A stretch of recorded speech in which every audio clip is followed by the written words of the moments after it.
into being. And that's a very, very strange idea. You know, it's not something that can be just easily dismissed as superstition, partly because it's so strange. It doesn't even fit the definition of like a superstitious belief.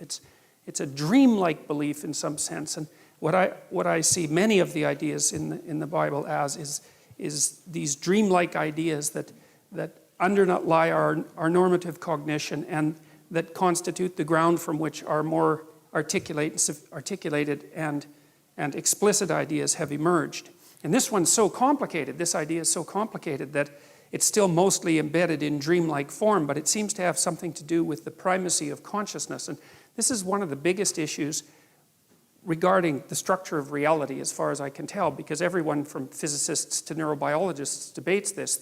There's the stumbling block for a purely objective view of the world seems to me to be consciousness. And consciousness has all sorts of strange properties. For example, it isn't obvious what constitutes time, or at least duration, in the absence of consciousness. And it isn't also easy to understand what constitutes being in the absence of consciousness, because it seems to be the case, well, if a movie is running and there's no one to watch it, I know it sounds like the tree in the forest idea, but it's not that idea at all.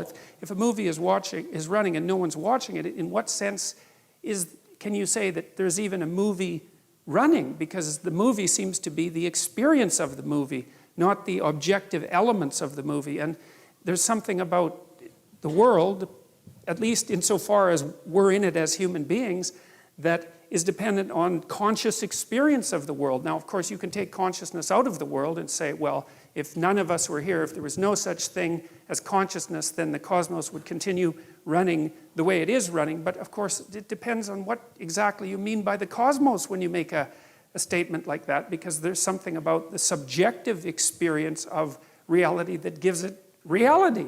Or at least that's one way of looking at it. And since we're all pretty enamored of our own consciousnesses, although they're painful because they define our being, it's not unreasonable to give consciousness a kind of metaphysical primacy. Now, and it's deeper than that, you know, it's a deeper idea than that, because there are physicists, and they're not trivial physicists like John Wheeler, who believes that in some sense consciousness plays a constitutive role in transforming the chaotic potential of being into the actuality of being. And he actually thinks about it, he's not alive anymore, but he actually thought about it as playing a constitutive role, you know. And then from the neurobiological perspective, or from the scientific perspective, it's like consciousness is not something we understand. I don't think we understand it at all. It's something we can't get a handle on with our fundamental materialist philosophy. And I don't know why that is. It's quite frustrating if you're a scientist, but it isn't clear to me that we've made any progress whatsoever in understanding consciousness, even though,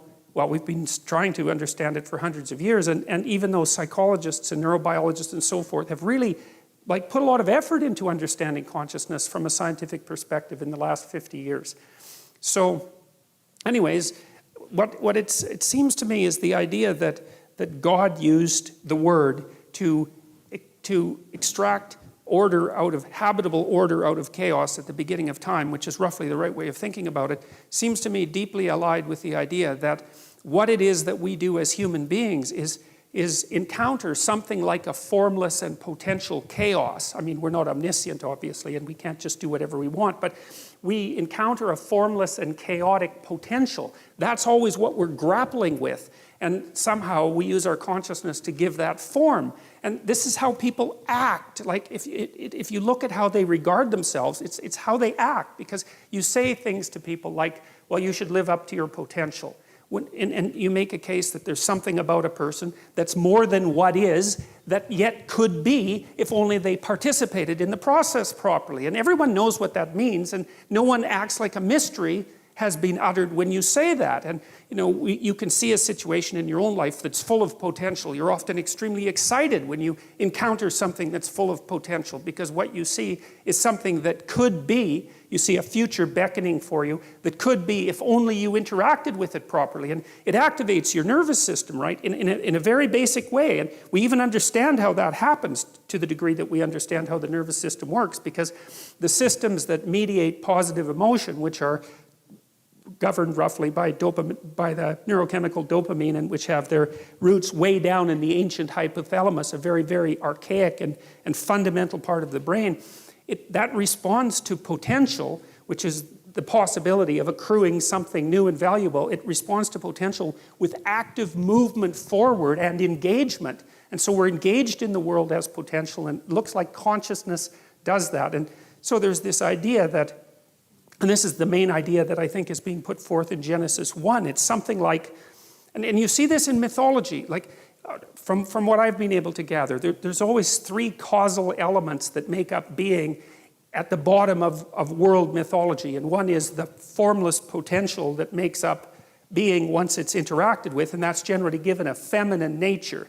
And I think that's because it's like the source from which all things emerge and rise. It's something like that. It's more complicated than that, but it's something like that. And then there's some kind of interpretive structure that has to grapple with that formless potential. And I think that's the sort of thing that was alluded to by Immanuel Kant when he was criticizing the notion that all of our information comes from sense data, which would be the pure empirical perspective, right? Because when you encounter the world, you encounter it with a cognitive structure that already has shape. And so it's already in you, this structure. And without that a priori structure, you wouldn't be able to take the formless potential and give it structure. And I think that's something, it's akin in some way to the idea of God the Father. And I'll try to develop that idea more. It's the notion that there's something in all of us that transcends all of us, that's deeply structural, that's part of this ancient, well, I would say evolutionary and cultural process that enables us to grapple with the formless potential and bring forth reality, roughly speaking. And then there's the final element, and that element seems to be something like consciousness itself, the consciousness that actually inheres in the individual. So it's not only that you have a structure, it's that the structure has the capacity for action in the world. And it's like, you're the spirit that gives the dead structure life. It's something like that. And as far as I can tell, the Trinitarian notion that characterizes Christianity is something like, well, formless potential, which is never given the status of a deity in Christianity. And then the notion that there's an a priori interpretive structure that's a consequence of our ancient existence as beings. It goes back as far in time as you can go, the notion of a structure. And then the idea of a consciousness that is the tool of that structure and that interacts with the world and gives it reality. And that's the Word, as far as I can tell. And so the notion is that there's a Father, and that's the structure, and there's a Son that's transcendent, that characterizes consciousness itself, and that it's the Son, the speaking of the Son, that is the active principle that turns chaos into order. And God, it's such a sophisticated idea as far as I'm concerned, because, well, there's something about it that's at least phenomenologically accurate, because you do have an interpretive structure and you couldn't understand anything without it. Your very body is an interpretive structure, right? It's been crafted over, let's say, 3 billion years of evolution.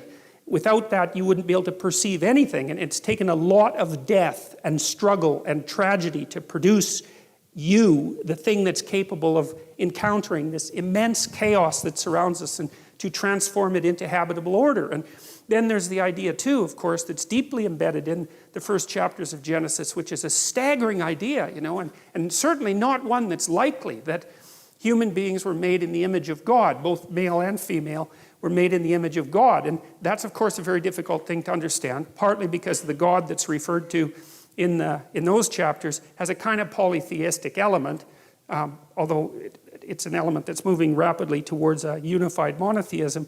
But it's not also obvious to me why people would come up with that concept, because I don't really think that when we think about each other, we immediately think God-like.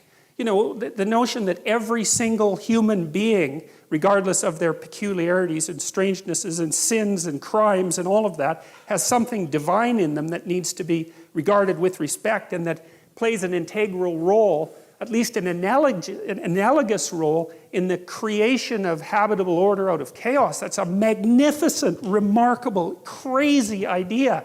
And yet we developed it, and I do firmly believe that it sits at the base of our legal system. I think it is the cornerstone of our legal system.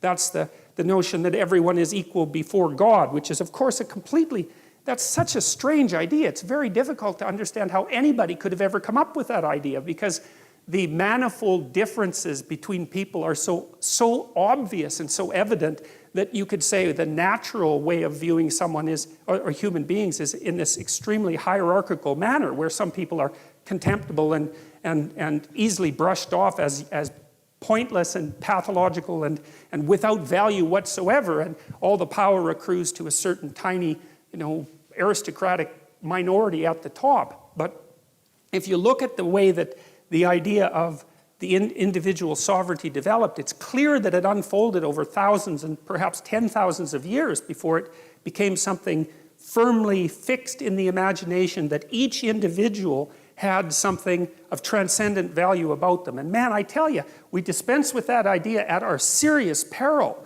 And so, and if you're going to take that idea seriously, then, which you do because you act it out, because otherwise you wouldn't be law-abiding citizens, right? You act that idea out. It's firmly shared by everyone who acts in a civilized manner. The question is, why in the world do you believe it, assuming that you believe what you act out, which I think is a really good way of fundamentally defining belief.